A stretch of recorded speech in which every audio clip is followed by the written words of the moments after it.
و معلوم شود که این ایمان فردا ما را در نزد خدا منزلت میتیه. معلوم شود که 124,000 یک روایت، 360,000 یک روایت پیغمبر برای ما آمده، دانشگاه خدا را آباد کردیند، دانشگاه خدا را راست کردیند. این دانشگاه برای نجات ما آمده. خدا او ساعت ساز نیست که ساعت ساز او در دست کی میغلطه پروا نداره. خدا ما را خلق کرده، نمیخواه که ما در دست ابلیس غلطیم. ای جنس خمان پیامبران الهی را داد. این پیامبران با دلیل های به قوت، معجزات ظاهر و باطن و یارهای مشفق و غمخوار و دلیل های قوی و شریعت استوار خطی ما را به سوی انسان آدمیت دعوت کردند. یکی از همون نفر محبوب خدا رسول اکرم صلی الله علیه و سلم. اون جسم پاک، ذریه پاک، نسل پاک، خون پاک، از پدر پاک، مادر پاک به دنیا آمدند. پیامبر اکرم صلی الله علیه و سلم بعد از وفات مادرشان تحت کفالت باباشان و عمکی بزرگوارشان ابو طالب نمای افتاده بودند. حضرت محمد مصطفی صلی الله علیه و سلم در 6 سالگی بودند که مادرشان در منطقه ابوا واقع بین مدینه و منوره از دنیا درگذشتند. او برای دیداربینی دایه ها و تقاها و بنی عدی بنی نجار رفته بود. در هنگام بازگشت به سوی مکه مکرمه در همین منطقه سیرت ابن هشام جلد 1 صفحه 168 می‌بیاره که در همون منطقه ابوا در یک تبلرزه و گریب از دنیا گذشتند. جناب پیغمبر 6 ساله بودند. جناب پیغمبر 6 ساله بودند، از مادر مهربانشان جدا شدند. در همون وادی، در همون منطقه مادرشان به خاک سپاریدند. قسمتی از علما وصف میکنند در تاریخ‌ها و تاریخ‌های وسیع میبیارند که آیه مبارکه قرآن که یعرفون کما یعرفون ابناءهم، ای پیامبر این یهودیا و این مسیحیا و تمام انسانیتی که برای اونها پیغمبر و کتاب آسمانی اومدگی هست، اونها ترا میشناسند چه خیلی که فرزنداشون میشناسند و ترا میدونند. راوی ها روایت میکنند که عبدالله پدرشان یهودیان زهرالود کرده کشتند که از همین پشت، از همین نسل تازه، از همین ذریه پاک آخران پیغمبر به دنیا میبیاد. چند بار گفته بودم که عبدالله مردی شجاع، قامت بلند، زیبا، همین خیلی انسانی بود که میدیدگی انسان عاشق میشد عبدالله را. همین خیلی زیبا بود. وقتی که به دنیا میبیاید حضرت عبدالمطلب میگه که اگر همین که زنم بچه کنه در پیش کعبه قربانیش میکنم، نظر خانه خدا میکنه. به دنیا میبیا عبدالله پدری رسول اکرم دیگه خشوع جوان بوده است. وقتی که همین خیل نیت که میکنن و کلانای قریش میگن نه بیا قرعه پرتایی میکنیم، عبدالمطلب این خوب نمیشود، نخو فرزند قربانی کنی. میگه من نسل ابراهیم همین نرز کردگیم. قرعه پرتایی میکنن، در قرعه 100 شتر میبیاید. 100 شتر چی میکنن؟ با جای عبدالله قربانی میکنن. رسول اکرم صلی الله علیه و سلم میگفتند که من فرزند 2 تا قربانی شده رای خداوم. میگه کیای؟ میگه یکم بابام اسماعیل، دوم پدرم عبدالله، هر دوشم در راه خدا قربانی شده بودند. او شام به قربانگاه کشیده شد، این شام به قربانگاه کشیده شد. به عوض او گفته از جنت خدا قشقاری کبوت آورد، به عوض این بابام 100 شتر قربانی کرد. من فرزندی 2 تا قربانی شده در راه خدا. وقتی که میبیاید با زن یهودی صحبت میکنن، این زن یهودی صحبت میکنن که بیا با هم ازدواج کنیم. میگه مکه برم از پدرم اجازت پرسم بیام. میگه آخی خیلی بیا بکنیم و میری. روزی نمیشه عبدالله میبیاید که در این حالت آمینه بنت خویلد قدرس بود مادرمان. آمینه را به حضرت پدرشان خواستگاری کردن. آمینه در نکاح عبدالله در آمد. مجموعاً 1 هفته 1 روایت 9 روز زندگی کردن. عبدالله گفت من مدینه منوره میرم برای تجارتام، تیز سرباز میگردم. اون زنی یهودی در وقتی که پیشش رفت، عبدالله آمد. اون دختره که یهودیه که تجارت میکرد گفت اینا من آمدم، بیا اکنون ازدواج میکنیم. تو شرط مونده بودی که من در گپم میستم که این زن گفت که نه برای من تو دیگه در کار نیستی. گفت سبب برای چی در کار نیستم؟ گفت همون ستاره ای که در بین دو کتفت میدیدم همون ستاره دیگه نیست. اون ستاره در بطن آمینه گذشته بود. یعرفون کما یعرفون ابناءهم. این یهودیات را میشناسن چه خیلی بچه‌هاشون میشناسن. همون حالت در راه میبیا، در راه یک تبلرزه میشم و میمره. یهودیات در همون وقت جناب پیغمبر در بطن مادرشون 6 ماهن یا روایت 4 ماهن یا روایت در راه میبیا به هیچ میمره. یه زهرش میکنن، زهرآلودش میکنن. بعد از او آمینه مادرمان بیوزن میمونه. جناب پیغمبر به دنیا میبیاین. حضرت چیکار میکنن؟ میبیاین در همین وادی با نام ابوا، در همین وادی میبیا، توایاش خبر میگیره بنی نجار، همینجا مادرشان هم همینجا در مادرشان هم زهرآلود میکنن. حضرت جوان بود میگه همین تا آمد میگه پنهان تقایاش آوردن. کفالت و کفیلی را کی گرفت؟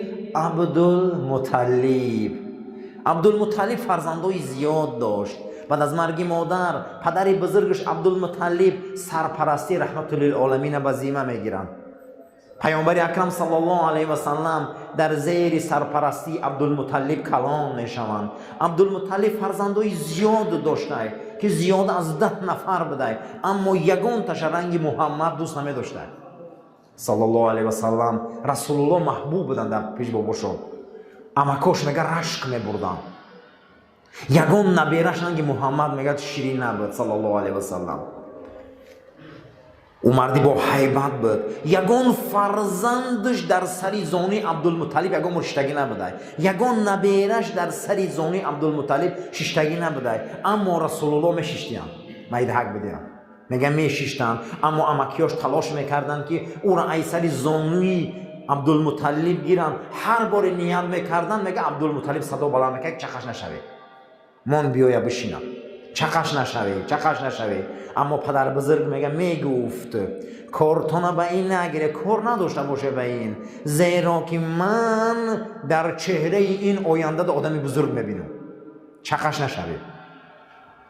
روایت سیرت نبوی ابوالفاریس صفحه 101 جلد 2 آوردگی بوده. یک روز میرسد که محمد من بزرگ میشود، یک روز میرسد که محمد من کلان میشود، تمام شاه ها گداش میشود. صلی الله علیه و سلم واقعا حق شد، واقعا حق بود. امروز تمام دنیا در رسول الله شگون کرده. امروز هیچی دنیا ارزش ارزه نداره در پیش رسول اکرم صلی الله علیه و سلم. آثارخانه های بزرگ دنیا یک دانه موی سرش دارن فخر میکنن. امروز آثارخانه های بزرگ دنیا صله رسول الله را دارن فخر میکنن. آثارخانه های بزرگ دنیا قاشق رسول اکرم را دارن فخر میکنن. حتی یک کاسه آب نوشیش عرضه میلیون ها دلار موندن روزی شدن. امروز هیچ کس به اندازه رسول الله مهربان نیست. زمین این خیلی بزرگ و آبرومند نیست. حضرت بسیار دوست می داشت. هر کاری را که به پیغمبر وظیفه دار میکرد، پیغمبر همون کار همین خیلی اجرا میکرد که همش خیر و برکت بود. روز میگه او را به دنبال یک شتر راهی کرد که کمتر دیرتر رسول الله صلی الله علیه و سلم آمدن. عبدالمطلب میگه گرد کعبه طواف میزدن، میگفتن صحیح ربی رد راکبی محمدا رده لی وصنع عندی یدا. در سیره نبویه صفحه 56 آمدگی بود است که پیامبر شترکاوی میره و دیرتر میبیا. عبدالمطلب گرد کعبه میگه طواف کردن، همین دعا را کردن میگیره. همین چه دعاش؟ میگفت ای پروردگارا سواره و این یاردمچین محمد صلی الله علیه و سلم برای من ساق سلامت برگردان و لطف برای من ارزانی کن. هنگام پیامبر صلی الله علیه و سلم برگشتن، شترا را آوردن. عبدالمطلب گفت فرزند محمد صلی الله علیه و سلم. امام طبرانی حدیث روایت کرده، حدیث 5524 امام ابراهیم آورده حدیث 130 عبدالمطلب گفت فرزند محمد صلی الله علیه و سلم رنگ زنکا در حق گریه میکنه نگرانم. چه زنک برای بچهش گریه میکنه، زنک را یک کس پایده میسته، این می رنگ زنک شدم در حقیقت نگاهت میکنم کجا ده باشی. در صحیح سیره نبویه صحیفه 56 آورده در سین 8 سالگی رسول الله صلی الله علیه و سلم عبدالمطلب از دنیا رفتن، پیامبر به بابا ماندن. این بینین اکنون والضحى واللیل اذا سجى ما ودعك ربك و ما قلا. ما ودعك ربك، ما ودعك ربك، وعده ای که در حقت رفته هیچ محل خدا را ترک نکرده. اکنون بینین که پدر را نمیبینه، مادر را نمیبینه، کلانه بابا را نمیبینه. در اینجا خداوند پیامبر تربیت میکنه که مست دنیا و ثروت و مال و اولاد نباشه، بزرگی خدا را قایلش نکنه. که ما کی داریم؟ هممون خدا. باید هیچ که نشویم خدا. در حالت مردنش ابو طالب دستی عبدالمطلب دستی ابو طالب پدر علی را میقبه، میگه محمد وصیتت میکنم صلی الله علیه و سلم تا روزی که هستی چی خیلی بونیش کردم بونیش میکنی، وصیت میکنم. در این مورد سفارش کرد. از آن پس ابو طالب سرپرستی حضرت به عهده گرفت و چنان مهربان بود. سیره نبویه ابوالفاری صحیفه 101 روایت میکند این یک حکمت های خداوند بود. پیامبر یتیم باشد، تنها باشد، برای که خدا دوست میدونه که فردا کسی گپ نزنه که محمد تو 60 سالگی من کلام کردم، بهانه نکنن، برای که او را الله به این درجه آورد.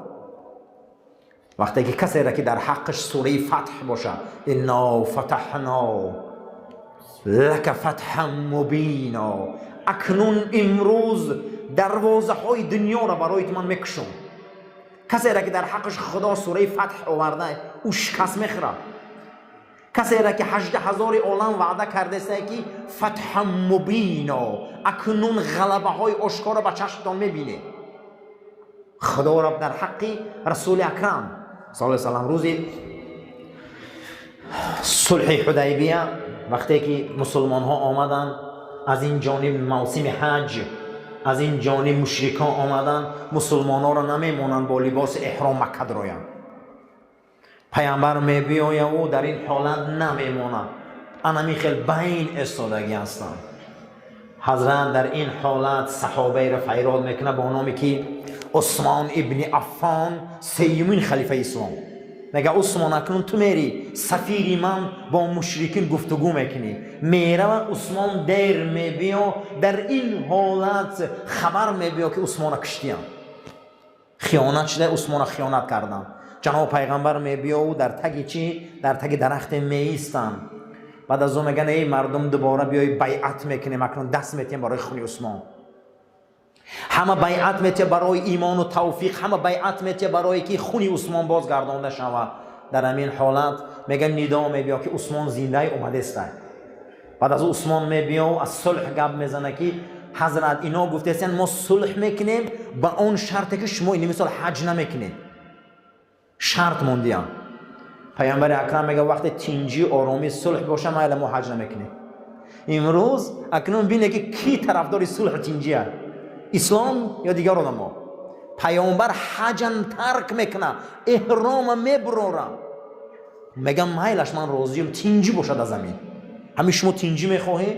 ای سال دیگر حضرت حج قرض کردن آمدن، حج قضایی داشتن. وقتی که آمدن صلح حدیبیه، ستون مهره تاریخ اسلام است. صلح حدیبیه از این جانب آمدن و یا شرط را همش موندن، شرط را همش موندن، شرطای وزبین موندن. کسی اگر به اجازتی پدرش و عمکش و تقاش پیش شما مسلمان ها میروند، او را شما قبول نمیکنید، ماده باز میگردونید. جناب پیغمبر گفت مایلش اگر کسی ای شما میکنه همین خیل باز میگردونید. اگر کسی ای شما ایمو اگر نزد شما بر انمی شرط ها را میمونید. همین خیلی شرط های سخت موندن، همین خیلی پیامبر وضعیت چه تنگ کردن. گفتن که اگر رفت کسی از شما دوباره ناراضگی کرد آمد، شما جواب میتید که جواب مقصد جواب میتید که شما را آیین دینتون جوابگو نبوده. پیامبر هم مرا قبول کردن، گفتن به جان دل میلش. از سال امی حالت آمدن در همین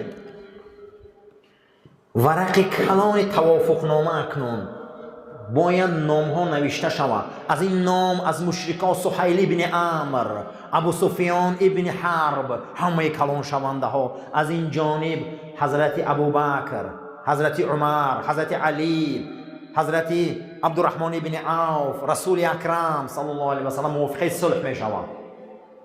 در اولین ورق نوشته می شود از محمد رسول الله صلی الله علیه و سلم صلح امضا می شود نسبتی ابو سفیان ابن صخر، همین نماینده های چی قریش.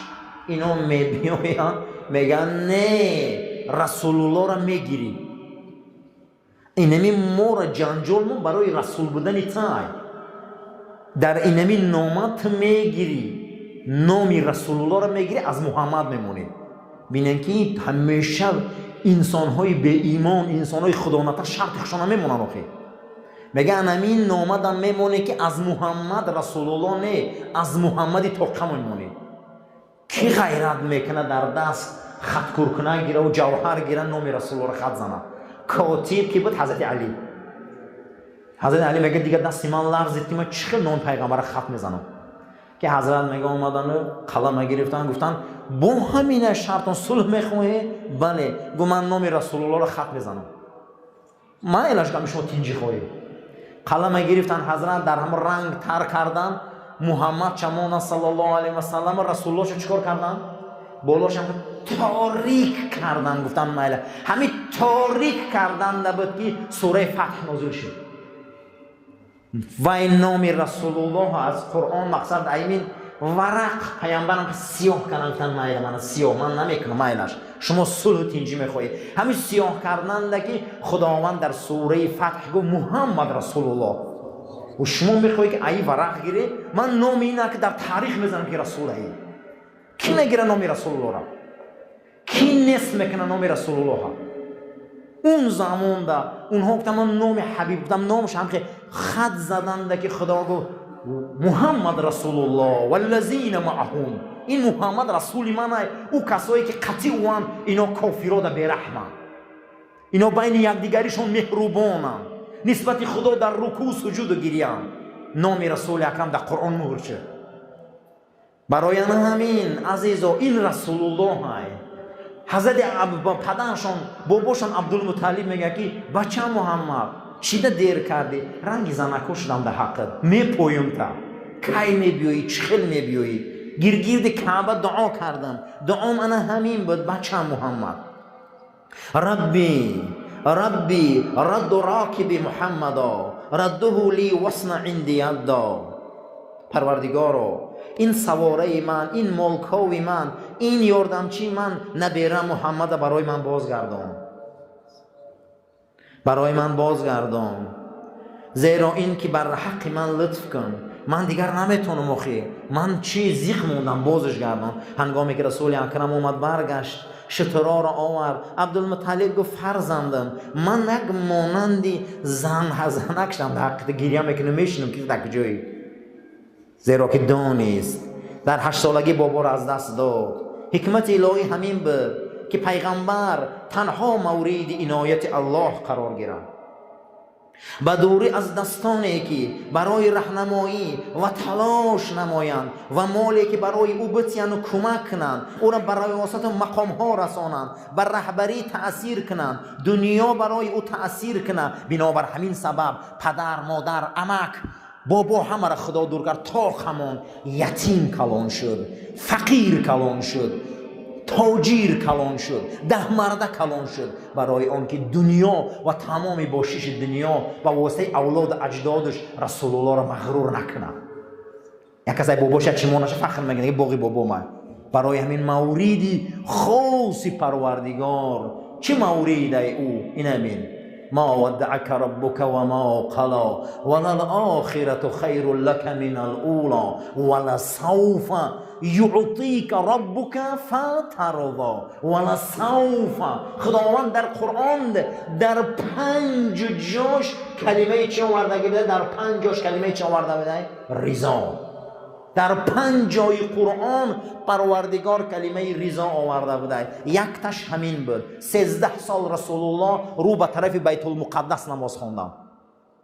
آمدن مدینه منوره آمدن. وقتی که مسجدی قبلتین در آمدن، در دیگر مسجدها باز طرف بیت المقدس نماز میخواندن. یهودیای مدینه گفتن که این پیامبرم ای خمون بوده در قبله خمون نماز خونده است. اینا شما پیامبری اخیر گفته این اخیر نیست اولی، این ای خمونه. که حضرت برآمدن بیرون، همین تا آسمان نگاه کردن و به دلشان آرزو کردن که پروردگار رو نمیشه که کعبه قبله شود. دلشون خود حضرت طرف آسمان ده روشون گرداندن. درون مسجد قبلتین خداوند آرزو کنه و همون سرزمین رای مسجد قبلتین زیارت کنه. درون مسجد قبلتین حضرت در آمدن، همین تا زیخ که یهودی ها خفش کردن. اکنون همین حالت ده پروردگار پیامبر آسمان نگاه کردن دوبار که نمیشه و که گفتن همین کعبه برای من قبله باشه. که همین حالت در درون نماز بودن که این همین آیه مبارکه نازل شد. قد نرى تقلب وجهك في السماء. ما تو را دیده استیم آسمان در رو تگردانده استی، ما تو را نگاه داریم تو چیکار کرده استی. همش میدونیم ای حبیبم قد نرى تقلب وجهك للسماء فلنولینك قبلتها ترضاها. انا قبله را که تو گفتی منم راضیم. این ببین که در همین جا پیامبر کعبه را گفت به دلش گذران خدا گفت تو راضی باش من راضیم. ترضاها، من راضیم این کعبه قبله تو باشه. همین درونی مسجد بود که قبله تغییرات شد. همین آیت معلوم میشه که کسی که در قبله رسول الله سجده نمیکنه وای انسان دشمن رسول اکرمه. این همه جا معلوم شد. قد نرى تقلب وجهك في السماء. ما تو را دیده استیم که آسمان نگاه میکنیم، ما تو را نگاه داریم دیده استیم. این قبلتان ترضاها، همین قبله کعبه را میگی منم راضیم. انا با سوره والضحی میگه ولسوف یعطیک ربک فترضی. در آینده خدا همین خیل برایت عطا میکنه، بزرگیای میتیان که در آخرت تو او بزرگی ها رو میبینی راضی میشی. در راضیگیت من راضیم. برای من الحمدلله این نعمت ها، این قرآن، این بزرگی ها، این یکتش این همین بزرگی است. ذالک نتلوه علیک من الآیات و ذکر الحکیم. آیه 58 سوره آل عمران. ذالک نتلوه علیک. آخه من از عیسی و از مریم و از اون منطقه های گپ میزنم که در انطاکیه و دو منطقه ها 500 سال پیش ای تو این تاریخ گذشتگی ای حبیب و من برای تو میگم من الآیات اینو معجزه نماش. تو جا ندیدی ور ندیدی، تا ای کجا مریم دیدی، تا ای کجا عیسی را دیدی، تا ای کجا او بزرگی ها را دیدی، تا ای کجا او زکریا را دیدی. من الآیات و ذکر الحکیم. این قرآن من یک پند هست میگه که حکیمه جان تا میسوزانه. نیم قرآن گوش که میسوزی. قرآن آرامیش است، قرآن رحمت است، قرآن برکت است، قرآن بارانی هست که ما اگر خون قبول نکنیم خون ظالمیم. اگر او قلب هوی کنی این باران میرسه در این زمین حاصل میتیه، حاصل میتیه، بلند میکنه تا قرآن و ذکر الحکیم. این قرآن میگه پند حکیمی منه نه فلسفه. واسه من اگر از علم اریتمتیک گپ بزنم در 10 منوت بفره میشه. اگر درباره اکسیدهای شیمی گپ بزنم در 5 منوت بفره میشه. اگر درباره پرس هیدرولیکی فیزیکی گپ بزنم در 10 منوت بفره میشه. 1400 سال این قرآن گپ بزنه کسی بفره نمیشه. 1400 سال والله گپ بزنن کی بفره میشه؟ همین هر بگه بفره میشه شما. همین قرآن هم میگن ملایم میشه انسان، دلش روی میشه و رحمت روی میشه و کی میدونه ولی خبر نداریم که ملائک چخل میبیو. برای همین این قرآن ای الله جل و علا ذالک نتلوه علیک. ای پیغمبری که یه حرف نخوندی، ای پیامبری که یگان مدرسه را ندیدی، ای پیامبری که یگان استاد ندیدی، من تو خبرای میبیاری معجزه ای. پیامبری ما پیشگویی ها کرد همش قریب شده، همش قریب شده. من الآیات تو معجزه داری. 3,500 معجزه احمد آشکارای صلی الله علیه و سلم. یکتاش قرآن عظیم الشانه، یکتاش قرآن هست که امروز یک ورگلش دیگرگون نشده، از زمان رسول الله به ما آمده رسیده. و ذکر الحکیم، این پنده میگه، این حکمت های. در دیگر جای قرآن لا یسرناک، همین که سبکش کردگی میگه که شما نمیفهمه که قرآن ای کجا آمده. لیکن وقتی متخصصین قرآن گپ میزنن میگه خیال میکنی که همین کودک درون گوهره میفهمه. میگه چی برای آن که قرآن میگه من سبک کردم برای شما خدا، اما سبکش کردم از زبان پیامبر. نباشه خود قرآنی شوخی نیست. این میدونین از کجا نازل میشه، این ای کجا آمد، ای کدام بلندی ها آمد که اونجا در باران هم دیرانه میکنه اونجا را لوح المحفوظ میگم. اما سبوک های آرامیش های درباره علم تاریخ دیگر علمو گم زنن در 10 دقیقه ما را خواب میگیره. اما قرآن هم میگم ببینیم یه بار عاشق میشیم، کشوده میشیم. برای همین این پیامبر آمد، اینقدر مورد لطف الله قرار گرفت. ادعای نبوتش همینه که انا میخوام یتیم خدا به همین درجه ها رسون. روز مردم پیش عبدالمطلب میبیاین که عبدالمطلب باران نمیباره در زمین های مکه، به حد قشاقی و کمبغلی چند ساله. بیا پیش کعبه را رویم خدای ابراهیم در حقش دعا کنیم که پروردگار باران مونته. تو کلان مونی. رفتیم عبدالمطلب، میگه عبدالمطلب استاده گوهز میبیام. رفت که جناب پیغمبر بازی دارن. پیامبر اکرم ای دستشون قبیدن و گفتن رفتیم بچم. و حضرت آوردن رو بروی کعبه استادن و جناب پیغمبر میگه دستشون قبیدگی بچه که یوشد. طرف کعبه نگاه کردن و گفتن ای خدای کعبه، عبدالمطلب در پیش تو هیچ قرب منزلت نداره، لیکن یک خواهش داره که همین نبیرش آینده آدم بزرگه. همین نمیشه که با طفیل نبیره من باران تی همین خیلی باران بارید. میگه که مکه در زیر باران، در زیر بارانی سیل گم شد قریب. بعد از اون مردم آمدن که عبدالمطلب دعا که بس شود. با میگه رسول الله رو گرفت پیش کعبه رفت. گوی ای خدای کعبه به حرمت نبیره مکه آسمان گو بس کنه. در اون زمانی کودکش معجزه های آشکار در رسول الله. پیامبر ما پیامبری هست که خداوند رازگی او در رازگی داده گرد. سبب انمی آیه 58 همین بود. ذالک نتلوه علیک من الآیات و ذکر الحکیم. اشاره این موسی و آدم و ابراهیم در قرآن تو آوردم برای مردم گپ میزنی. ای پیامبر این معجزات من برای تو گپ زده استم که تو چرا نمیدونستی. این قرآن یک پنده هست که پند این دنیا را نه، قلب و کوه را میلرزانه. این پند قرآن شوخی نیست. کوه میلرزن، از این دیلا میلرزن، روح میلرزن. هزارها آدمی رمیده، هزارها آدمی وحشی، هزارها آدمی آدمخور و آدمکش، هزارها بیراه به واسطه این ذکر حکیم، به واسطه این کوه جنبان به سوی حق آمدن. انسان‌های شایسته شدن، انسان‌های چی شدن؟ آدم شدن. معلوم است که این قرآن روحی ما را تربیت میکنه، ما را به سوی حق میبیاره. آینه این، در این آینه ما خودمون میبینیم که کیم. بنابراین این سبب خدا ذالک نتلوه علیک، این داستان عیسی و داستان مریم و زکریا من تو دا گفتم، تو نمیدونستی. این ذکر حکیمه، این ذکری هست که شما بسیار عبرت میگیری. پروردگار ما را برای راست هدایت کن، ما را از آفت بلاها محفوظ دار، ما را واقعا امت